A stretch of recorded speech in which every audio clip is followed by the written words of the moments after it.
Fala, galera.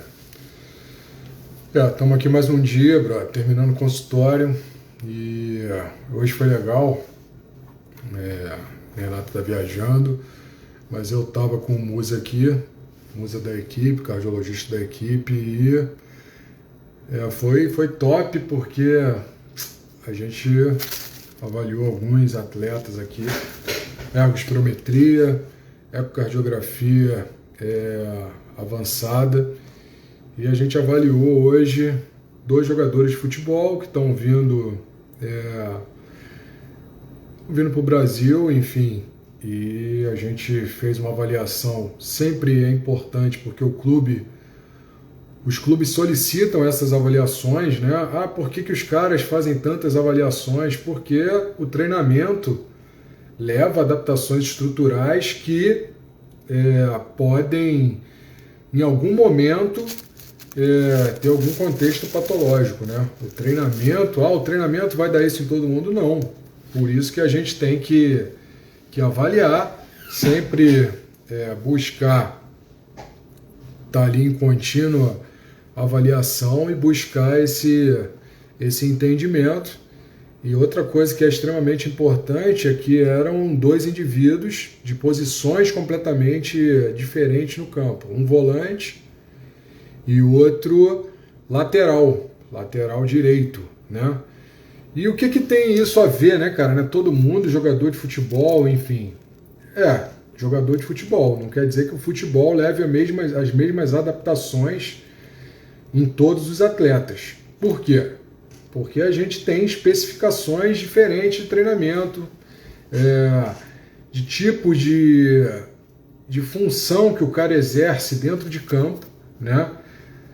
Quanto o cara corre, entendeu? Quanto o cara corre ali durante uma partida, quanto ele corre no treinamento, qual tipo de corrida que ele tem, né? Uma corrida de endurance dá um tipo de adaptação, e o lateral direito, ou lateral esquerdo, enfim, ele é um atleta que, se você gosta de futebol, você sabe que é um cara que corre o tempo todo, né? Ele corre distâncias grandes, entendeu? Ele corre num padrão de corrida diferente do volante. O volante ele vai ter um tipo de explosão diferente, o físico dos caras é diferente. O volante geralmente ele é mais forte, mais combativo. O lateral ele é um cara que percorre maiores distâncias, ele tem um treinamento onde ele tem uma adaptação mais excêntrica ali do coração dele. E isso é importante, né? Importante porque a gente, cara, assim, o cara chegou para avaliar, e aí eu pergunto, né? Jogador e tal, beleza. Joga de quê, né? Lateral. E o cara me chega com uma frequência de 75 batimentos. Show. Show pra gente, né? Pra ele não, ruim. Eu pergunto, por quê? Porque se você tem uma adaptação excêntrica e um treinamento, e você está em zona de treinamento físico, você tem uma adaptação com uma frequência cardíaca mais baixa. É isso que eu espero. Por quê? Porque quando eu tenho um coração adaptado e treinado, esse coração fica mais eficiente. Se eu tenho uma maior eficiência, eu vou ter aí um cara que não precisa bater tanto por minuto. Então ele bate pouco, né? Já que em cada contração a gente tem aí uma eficiência muito grande. Se eu estou falando de repouso, não estou falando durante o treinamento. Eu estou falando ali em repouso, né? E aí quando o cara chega para avaliar, ele está batendo a 75, que eu espero, já avaliei atleta batendo a 43, 44, enfim.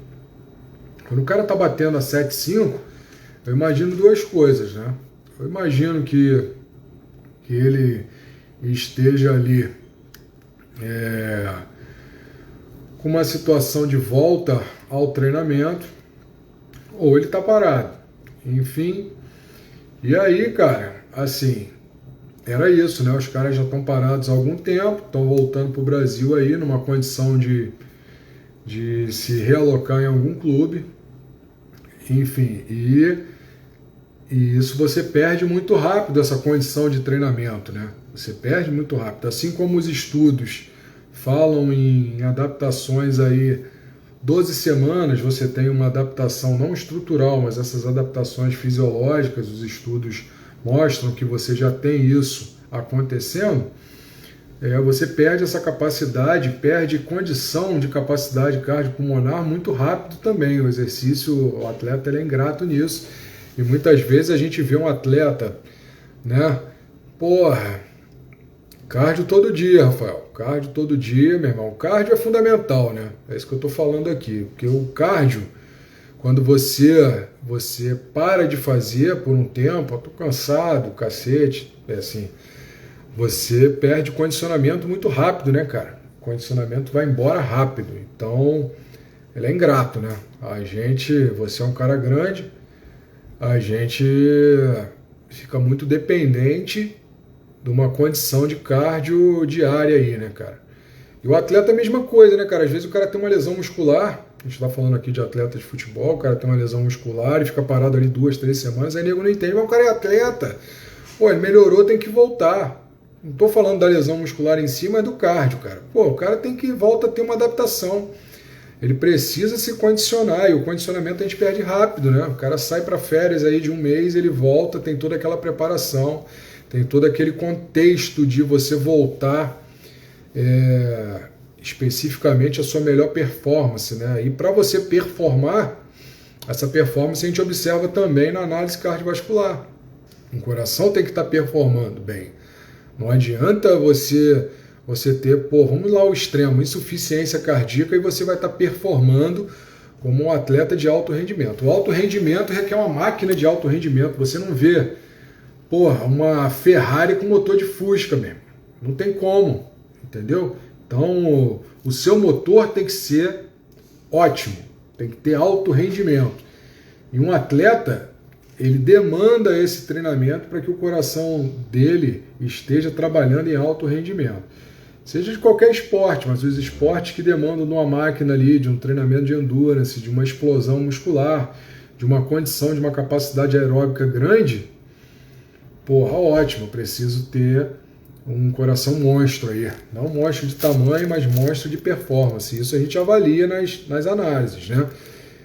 As análises hoje, nitidamente, eu tenho corações diferentes, porque o volante ele tem mais força, ele treina mais explosão, ele tem mais massa muscular, então o coração dele apresenta uma característica mista, o coração do cara, do lateral direito, ele apresenta uma adaptação excêntrica, mas nitidamente os caras voltando, todos, os dois tinham uma condição de performance muito a ser trabalhada ainda, e isso aí 1 mês, 2 de falta de treinamento, de treinamento rasteiro ali, sem ser um treinamento de alta performance, a gente vai ter esse tipo de avaliação.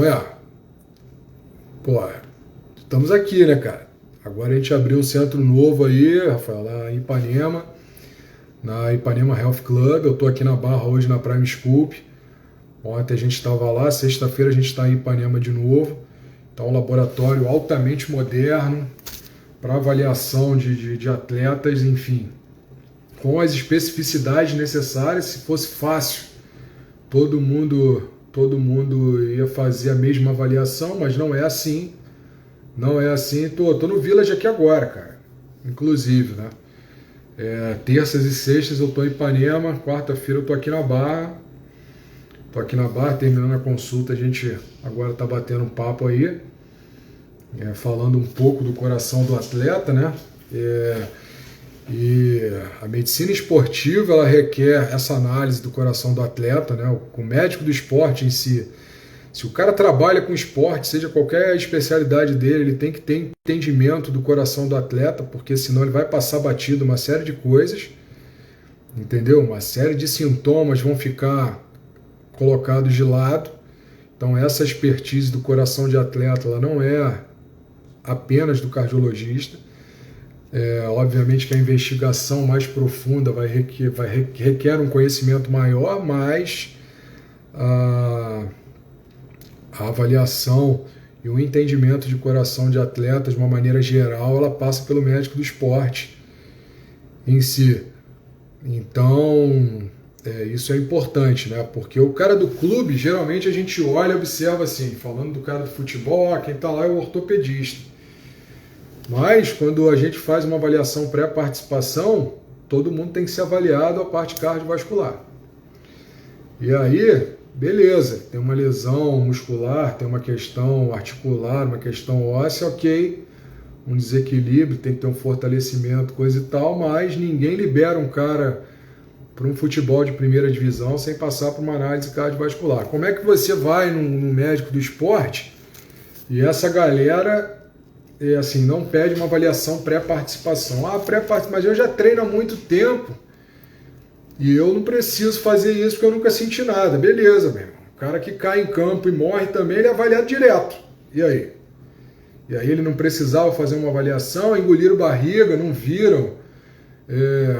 Casos e mais casos aí todo dia de pessoas que sofrem algum tipo de mal súbito durante a atividade física.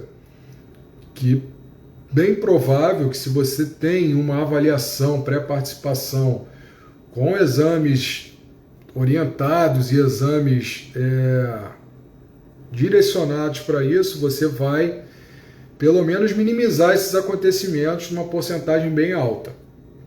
Então, assim, vou procurar um médico e vou treinar. Ok.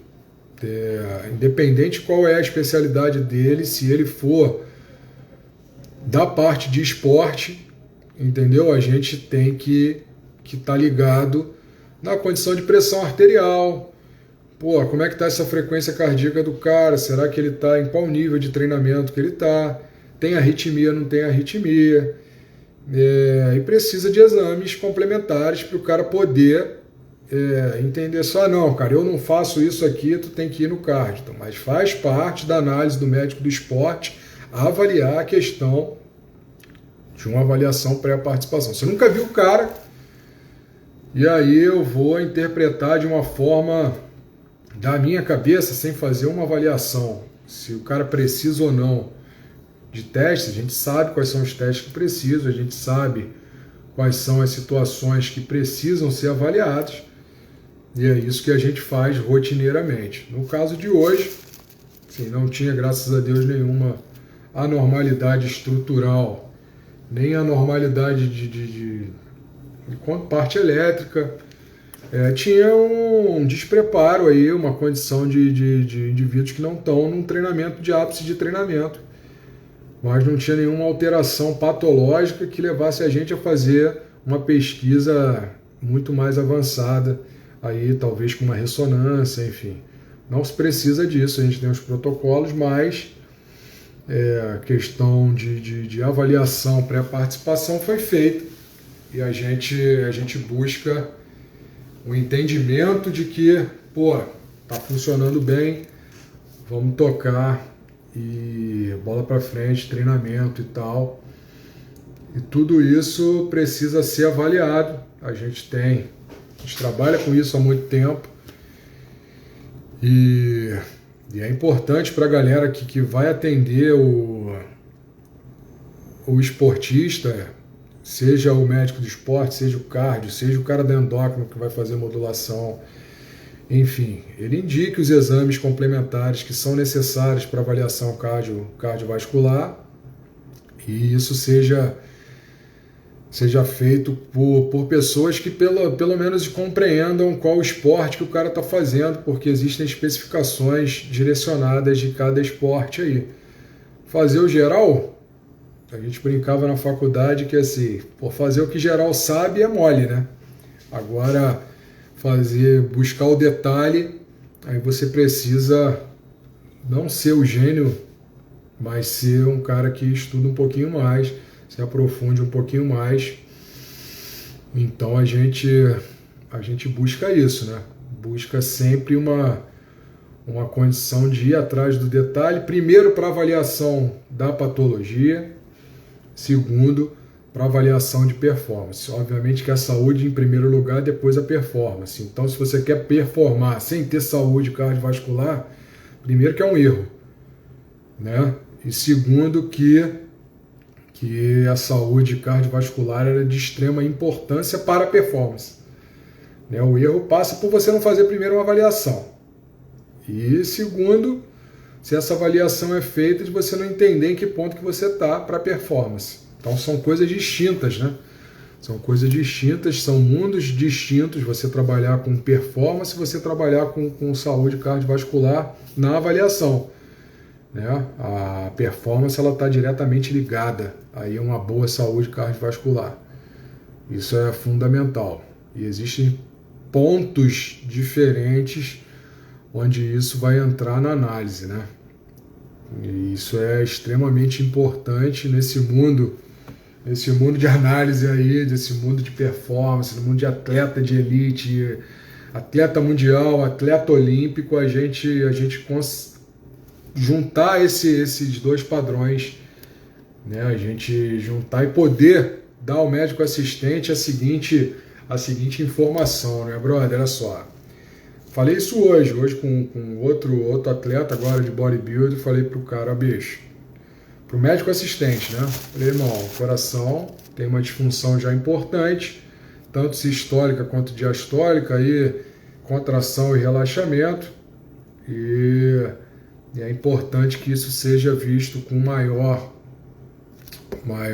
detalhe, com maior carinho aí, e que seja conversado isso. Porém, esse paciente hoje, também, nossa agenda é variada, né? O paciente, tinha uma certa idade, e eu entendi que a disfunção ela estava associada ao uso de hormônio, nesse caso, mas também ele tinha um fator de doença coronariana, né? Uma estenose coronariana. Então, a gente tem que, no mundo ainda onde você tem que avaliar a performance, tem que avaliar uma doença e tem que avaliar uma série de outras coisas coadjuvantes que estão ali no meio da avaliação, né?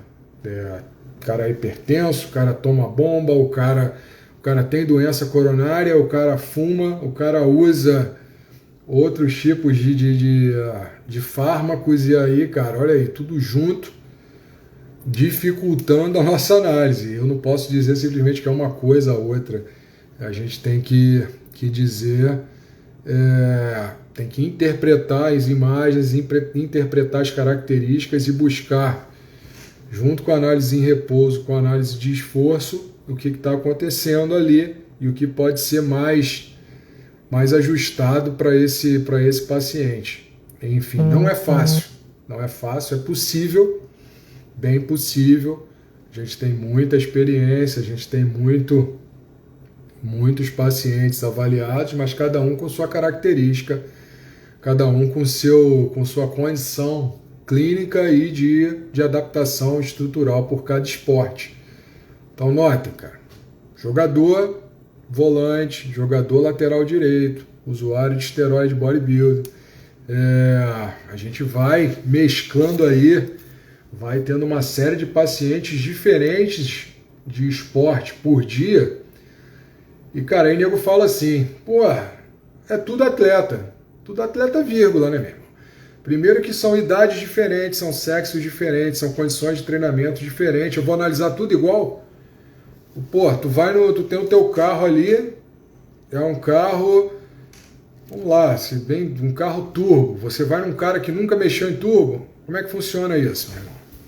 Funciona só, faço tudão, beleza, tem o tudão para fazer uma análise básica, só que quando você quer um pouquinho além do básico, você não pode fazer o básico, né, meu? É impossível isso. Então a gente fala sempre isso aqui. Você é um atleta que busca uma performance, você, cara, treina todo dia, você faz o cardio, faz a dieta, e a avaliação do seu coração é tudo igual ao cara que não faz nada, ao sedentário. Não faz o menor sentido, né? Não faz o menor sentido esse tipo de coisa, entendeu? Então, assim, não, cara, eu fiz o mesmo exame que minha mãe fez, que foi lá e nem treina nada. Não faz o menor sentido isso, né, cara? Faz o sentido numa avaliação, basal, mas o cara para performar, para uma avaliação de um cara que treina, que tem uma adaptação estrutural, não faz o menor sentido, cara. Até que ponto ele é normal, até que ponto não é normal, até que ponto passa a ser patológico, né? Então, bicho, a gente tem que mudar um pouco esse conceito, entender que a frequência cardíaca de um cara que treina endurance, vai ter um tipo de adaptação, do cara que é apenas bodybuilder e não faz cardio, vai ter outro tipo de avaliação. Isso você vê, eu estou falando de uma variável mínima aí, que é a frequência cardíaca. Se o cara está desidratado, para competição funciona de um jeito, se o cara não está desidratado, funciona de outro, se ele está em período de férias, de descanso, vai funcionar de outra forma. E isso, mas isso é a frequência cardíaca, isso vai influenciar na sístole, na diástole, mesmo que os valores permaneçam dentro da normalidade, a gente tem variações que vão influenciar na performance. Isso é extremamente importante. Eu não estou falando aqui de uma análise basal, estou falando de análise voltada para um entendimento de cada esporte específico e para análise de performance. Entendeu? 90. Você, cara, é um cara grande e se você tá bem condicionado em termos de aeróbico, já é uma frequência muito alta. A gente tem que avaliar isso aí para ver por que está alta. Assim, se faz uso de hormônio, ela vai estar alta porque o hormônio afeta diretamente a parte contrátil cardíaca. Então, assim, é como se eu tivesse um motor de carro que eu preciso estar em tantas rotações e eu estou sempre mais. Entendeu? O hormônio faz isso. Sacou? Agora, se você é um cara que faz treinamento, faz um aeróbico constante, diário, dentro de zona para otimizar isso, tem uma performance de endurance também, não é para estar assim. Não é para estar assim. Porque eu sou grande. Tudo bem, cara. Eu conheço caras imensos que batem a 60 e conheço a galera do hormônio que bate a 100, 110 em repouso. Mas é tranquilo. Disseram que de 60 a 100 é normal. Beleza. Quem vive mais? O coelho ou a tartaruga, irmão? Eu acho que a tartaruga vive mais. A tartaruga bate bem devagarinho, o coelho bate rapidão. Então, se você está batendo muito, você está gastando mais a máquina, não tá? Está gastando mais a máquina. Está gastando mais a máquina, tá mostrando para mim a seguinte coisa. A gente pode, na sexta-feira, falar bem de frequência cardíaca. Está mostrando para mim a seguinte coisa. Se eu bato muito, eu tenho alguma condição que está fazendo eu bater muito, eu estou muito ativado, meu sistema nervoso simpático, certo? Isso, se é questão do hormônio, vai ativar o simpático, ok? E mostra que meu coração, ele tem uma condição onde eu performo menos ele. Se eu estou utilizando menos o padrão contrátil de torção, de eficiência cardíaca, eu vou precisar ter mais frequência cardíaca. Porque o volume, a condição de débito cardíaco, que é o volume que é ejetado, por minuto, ele tem duas variáveis importantes, que é o volume sistólico, é o volume que o coração recebe de sangue, e a frequência cardíaca, é o produto disso. Se eu tenho uma condição que está deprimida, ou não está tão ajustada, eu vou ter que ajustar com a outra. Quando eu estou performando bem, eu tenho uma eficiência cardiovascular boa, eu vou ter um volume sistólico aí aumentado, uma condição de volume sistólico aumentado com menos frequência cardíaca para utilizar. Então eu vou estar com o meu relógio batendo ali tranquilão. Se eu tenho que estar direto, não funciona. Foi o que eu falei, os caras vieram para avaliar hoje e numa condição de não estar treinado, né? Está sem treino direto aí. E isso vai influenciar na performance. Um dos pontos de performance é que o cara tem uma frequência cardíaca alta em repouso. Entendeu? Mas eu tô tranquilo, faço meu cardio. Usa hormônio, irmão, vai ter, não estou dizendo que é o seu caso ou não conheço, mas usa hormônio, a frequência cardíaca sobe em repouso. Por que sobe? Porque o mesmo receptor que tu tem no músculo para melhorar teu shape, tu tem no coração, só que no coração funciona de outra forma. No coração você tem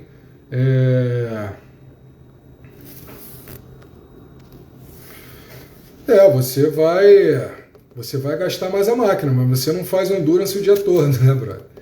Então a condição de treinamento faz com que você em repouso tenha um equilíbrio muito maior de eficiência, entendeu? E justamente por isso que o cara que faz maratona, o cara que é atleta, ele vai ter uma avaliação periódica, porque a gente pode passar do ponto onde o cardio muito pronunciado pode me levar a uma adaptação estrutural não fisiológica. Mas isso, Raimundo, porra, cara, precisa de muito volume e intensidade. Não é uma condição de treinamento normal. Você que vai numa musculação, faz um cardio ali, entendeu? Então é isso, Rafael. Assim, preciso sair e entender por que você fazendo todo esse cardio a gente ainda tem essa frequência alta. Pode ter certeza que não é porque eu estou grande. Pode ter certeza disso, entendeu? Obviamente você não vai ter uma frequência cardíaca do maratonista que tem 60 quilos, mas você não vai estar batendo a 90. Vai estar batendo a 90 em repouso tranquilo. Entendeu? Isso é o meu normal, sacou? Pode ser o seu comum hoje, mas não o que a gente espera de alguém que faz esse volume e intensidade de treinamento de endurance, treinamento aeróbico, sacou? Então, quando eu estou aqui avaliando o cara, avaliando uma mulher, eu pergunto, você treina o quê? Eu malho, pô, malho pesado. Qual é o pesado, né, meu? Qual é o pesado? Depende, Rafael. Depende, meu. Pode ser um bom sinal que seu endurance está bom, pode ser um sinal de disfunção. Tem que olhar, filho. Tem que olhar qual tipo de hormônio, qual tipo de treinamento de volume e intensidade de endurance você está fazendo. Entendeu? Faço 30 minutos ali, 10 minutos para aquecer. Não, aí tem alguma situação errada. Entendeu? Eu, particularmente, não conheço atletas com uso de hormônio em treinamento. Olha que eu já avaliei por mais de 700 caras aí com hormônio pesado que estejam batendo a 60 em repouso.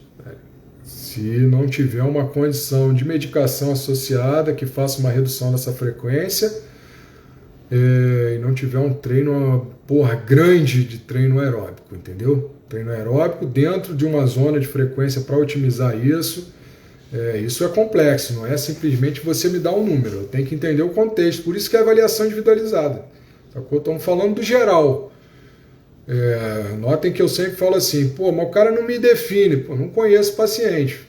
O paciente treina o quê? Qual o volume, qual a intensidade, qual o tamanho dele, como é que está a função cardíaca. Depende muito disso, cara. Depende muito da gente ter essa conscientização de que,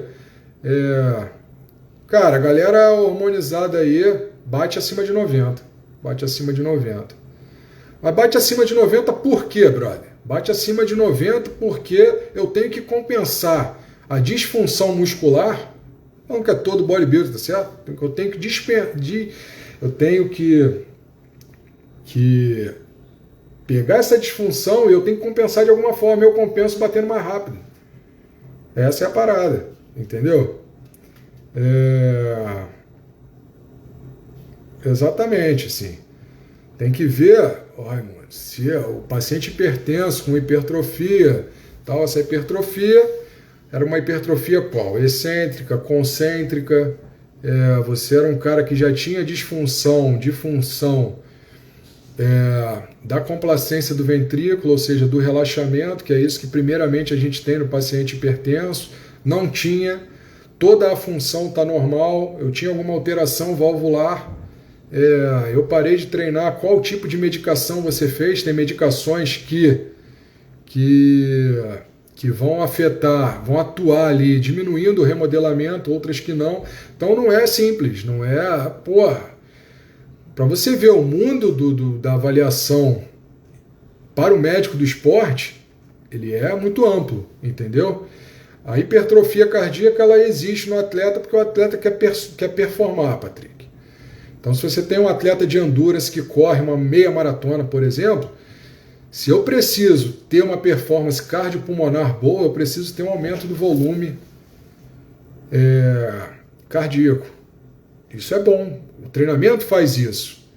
Só que esse aumento de volume ele tem que ser fisiológico. Por isso que eu preciso de uma interpretação, tanto do VO2 máximo dele, da capacidade cardiopulmonar, da curva de pulso de oxigênio, se ela é boa, se ela não é boa, como é que está o meu primeiro, meu segundo limiar, e a ecocardiografia avançada, entendendo se esse crescimento das cavidades, ele é por conta do esporte, ele é fisiológico ou não é fisiológico, ele é patológico. Entendeu? Vocês notam aqui, a gente está conversando, simples aqui, uns minutos, aparece hormônio, aparece eu sou treino e sou hipertenso, aparece, cara, eu quero performance, isso tudo acontece no nosso dia a dia, mas e aí? Entendeu? E aí? Você faz uma análise ali de 10 minutos e define isso tudo? Pô, impossível. Impossível. Seu médico do esporte que te acompanha solicita todo esse tipo de avaliação, ele faz essa conversa com você ou ele simplesmente vê o seu objetivo e taca o pau? Entendeu? É isso, galera. Manda aí pra gente, tem as perguntinhas lá. Hoje no Stories lá a gente tá com uma caixa lá e assim, se quiserem falar de algum tema, a frequência cardíaca no mundo do bodybuilding, o que acontece com a frequência cardíaca quando a gente treina endurance, vai ser um prazer aí. Hoje eu tô fechando o bate-papo, sexta-feira a gente volta, provavelmente aí às 19 horas, beleza? Sábado a gente tem live também, com uma galera do bodybuilding. E é isso, rapaziada, muito bom bater o papo com vocês aí, entendeu? Tá aí, Thales, tem que avaliar se a CIV ela deixou alguma repercussão ou não. Então, há quanto tempo ela foi corrigida? Antes dela ser corrigida, ela teve uma repercussão com disfunção de alguma cavidade ou não? A gente tem uma grande especialista aí no grupo de cardiopatia congênita, que é a Marcela de Castro Fone, minha esposa e tal, sou suspeito, mas ela é grande especialista em cardiopatia congênita e no nosso grupo, quem avalia todas as cardiopatias congênitas estruturalmente é ela. Beleza, rapaziada? Vou lá. Valeu!